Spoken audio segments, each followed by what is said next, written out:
My name is Steve. I'm turning 46 this year. I work in sales at the American branch of a Spanish electronics manufacturer. I've always enjoyed my job, where I can use my Spanish skills that I've been good at since my school days. It's fun and very rewarding. When I was younger, I spent about 3 years assigned to our headquarters in Spain, and I've been back several times for training and business trips.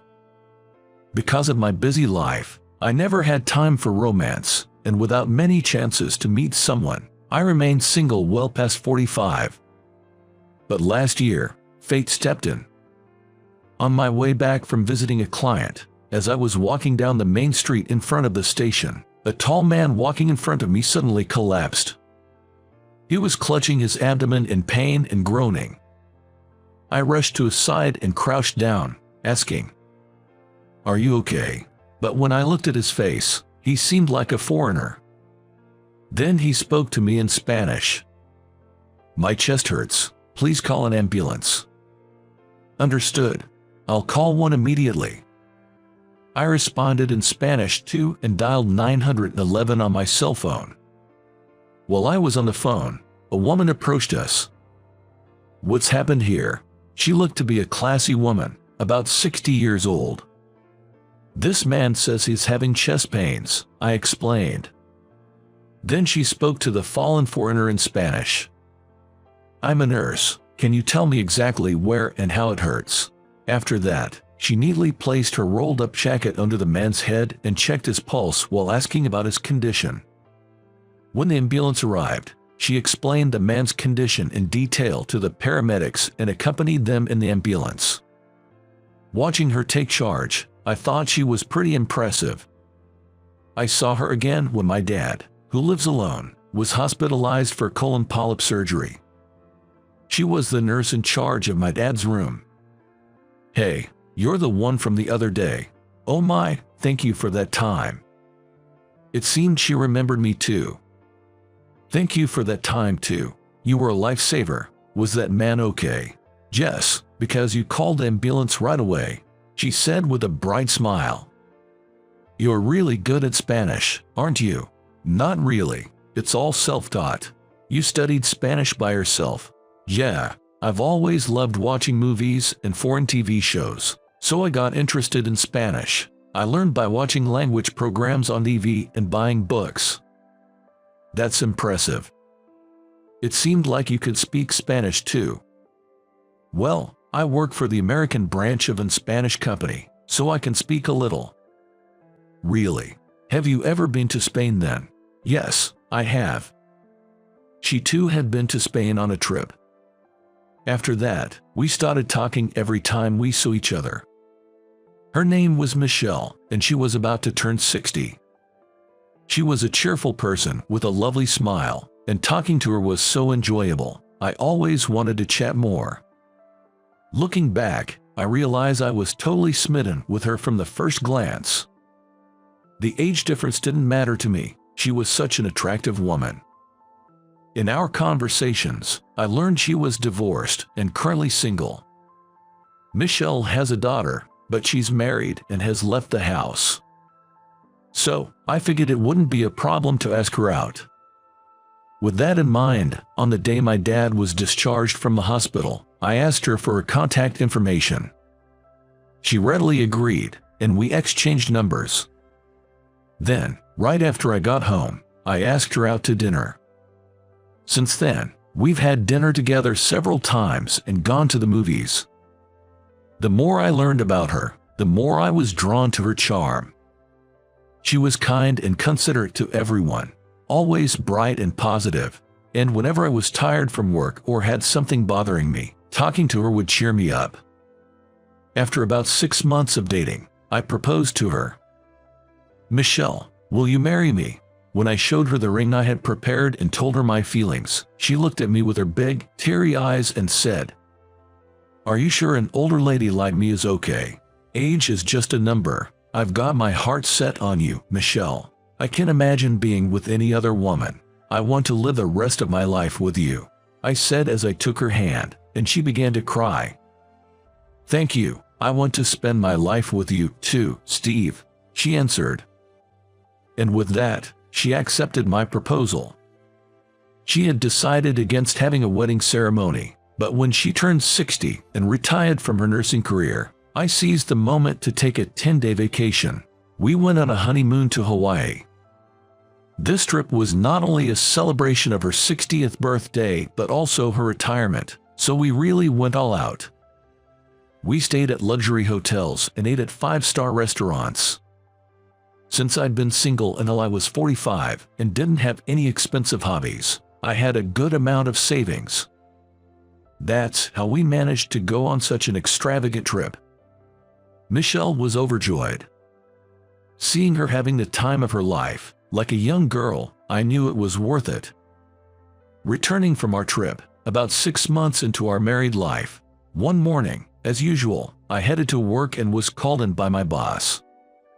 "The president of a major client from our headquarters in Spain is coming to America with his wife for a trip. We'll be hosting a dinner reception, so please attend with your wife as well." My boss, Director Frank, said that and then specified the date and time. "I'll let you know the venue once it's decided." Understood. As I was jotting down notes in my planner, Frank suddenly laughed. "Ha! Well, I've heard you got yourself a wife.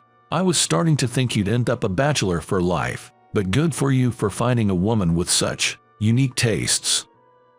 Those scornful eyes were staring at me. Frank is only 2 years older than me, but his pride and joy has always been his much younger and beautiful wife. And he's always taken every chance to mock me. Stuff like, "You must be lonely being single at your age," or "There's no way a woman with any sense would want to marry a guy like you. He's looked down on me forever." But to still be hearing this kind of taunt even after I got married. I was fed up with it, but kept my silence. Worried that my wife would be subject to some unpleasant comments if I introduced her to such a boss, but since it was an order, I had no choice. We would have to attend. On the day of the dinner, I took Michelle to the designated restaurant. It was a high-end place for Italian cuisine. When I mentioned the name of the organizer to make our reservation and was led to the private room, there were Frank and his wife. Frank had every reason to brag. His wife indeed had the beauty of a model. "Sorry to keep you waiting, Frank." As I greeted him, my boss Frank looked over his wife, who stood behind him, and said, "Steve, why did you bring your mom along? I thought the deal was you'd bring your wife." Hearing that, I felt my blood boil. Frank had a spiteful smirk at the corner of his mouth. He probably knew exactly what he was doing, saying it on purpose. Harassment like this is almost a form of art. "That's not my mother. Let me introduce to you. This is my wife, Michelle. Michelle, this is my boss, Director Frank." "Oh, my apologies. You're his wife. I mistook you for his mother because of your distinguished appearance." Frank continued with such rude remarks. Glancing over, I noticed that Michelle was giving a strained smile while remaining silent. She was forcing a laugh, but I bet it was hurting her on the inside. I couldn't forgive Frank for hurting my wife. If he dared to say something that insulting again, I resolved to hit back hard next time. After a while, our client from the headquarters, Richard, showed up with a young employee as his guide. "Nice to meet you. I'm Richard. Excuse me, but my wife Emma is currently in the restroom, so I'll introduce you to her shortly." Richard said that in Spanish. Frank and his wife, as well as Michelle and I, all introduced ourselves in Spanish. It seemed like Frank's wife wasn't very good at Spanish. Apart from stating her name, she barely spoke, and whenever Richard asked her something, Frank answered for her. In contrast, Michelle, whose Spanish was fluent, was happily chatting with Richard. Seeing this, Frank and his wife looked displeased. "Anyway, Steve, how did you get up the nerve to marry a woman so much older than you?" Frank started speaking in English abruptly. "No matter how well she speaks Spanish, what's so good about a lady that looks her age? Everyone knows younger women are preferable." Or maybe you've got a thing for older women. How old is she, anyway? Frank was speaking his mind without restraint. Indeed, Michelle did look her age at 60, and certainly didn't look young. But she had a beauty that comes with age, and her personality was wonderful. That's why I fell for her. To have her ridiculed with such harsh words, it felt like a complete denial of my love for my wife. "Boss, don't you think that's incredibly rude?" I said, my fist clenched and shaking. "What? You're going to talk back to me, your boss?" Frank said with a smirk. Richard, who didn't understand English, looked puzzled. "There are things you can and cannot say, even as a boss. He can say whatever he wants about me. I've been ready for it since I married you," Michelle said as she tugged at my sleeve. That's when it happened. The private room's door opened, and a foreign woman escorted by an employee came in. "Emma, over here, everyone, let me introduce you to my wife, Emma," Richard said, standing up. Emma was a tall woman, around 60 years old. When she took the seat next to Richard, she glared at Frank and began speaking in fluent English. "I heard what was being said. I am very displeased right now. Apologize to them immediately," she demanded sternly, leaving Frank open-mouthed and frozen. "I'm also 9 years older than Richard. What's so wrong with a wife being older than her husband? The notion that a woman needs to be younger to be appreciated is repulsive to me." Emma was fuming. Frank turned as white as a ghost. In a panic, he bowed his head to Emma. "I'm terribly sorry. Not to me. Apologize to him and her," Emma said, still angry. Then Frank turned to me and my wife and bowed deeply. "Steve, and to your wife, I'm terribly sorry for my rudeness. Please forgive me." Unaware of the situation, Emma told the whole conversation to Richard in Spanish. Richard's face turned red with anger. "What a rude man you are. I don't want to dine with someone who speaks so thoughtlessly. I'm leaving." It was Emma who calmed down the fuming Richard, who had shouted in Spanish. Well, he has apologized, so let's forgive him." "No way, I can forgive him. Please leave now and never make such comments again." Richard's anger did not settle, and Frank, still pale, went home with his wife, looking downcast. Then, we introduced ourselves to Emma again. "Pleased to meet you. I'm Michelle, the wife of Steve Richardson." Hearing Michelle introduce herself, Emma's eyes widened. "Michelle, are you Michelle Richardson?" "Yes, that's me." "Oh, my God. I'm Emma Anderson, your email friend." Excited, Emma switched to speaking in Spanish. "What? You're Emma?" Michelle also looked incredibly surprised. The two of them joyfully clasped hands over this coincidence. Listening to their conversation, it turned out they had met on an internet forum and had been exchanging emails for over 20 years. Michelle had taught Emma English, and Emma had been teaching Michelle Spanish. So that's why Emma could speak English. Michelle was too shy, so they had never done a video call before. It seems they didn't know what each other looked like. What an amazing coincidence, though.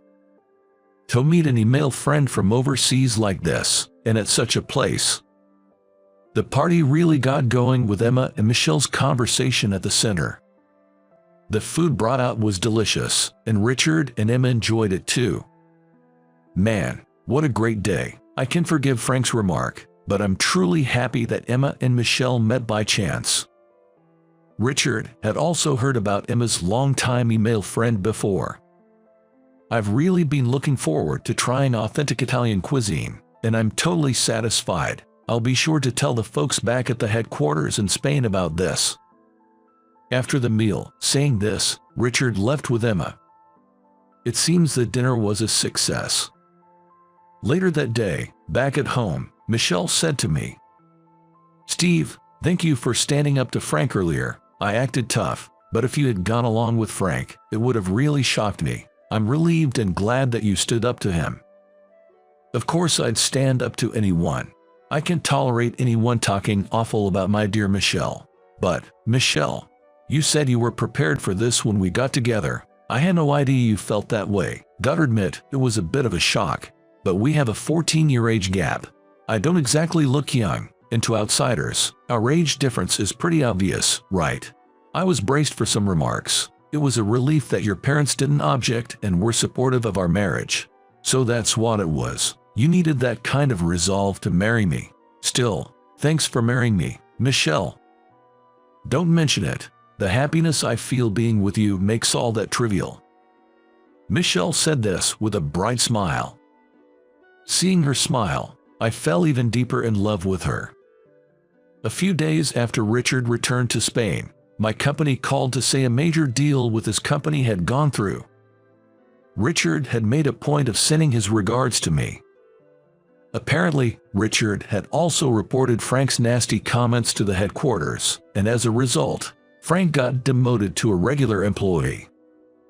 And in his place, I was promoted to department head, effectively reversing our positions. Since that day, Frank stopped making condescending remarks towards me. He became utterly submissive, and seeing him bow was incredibly satisfying. Michelle and Emma continued to exchange emails and calls, staying good friends.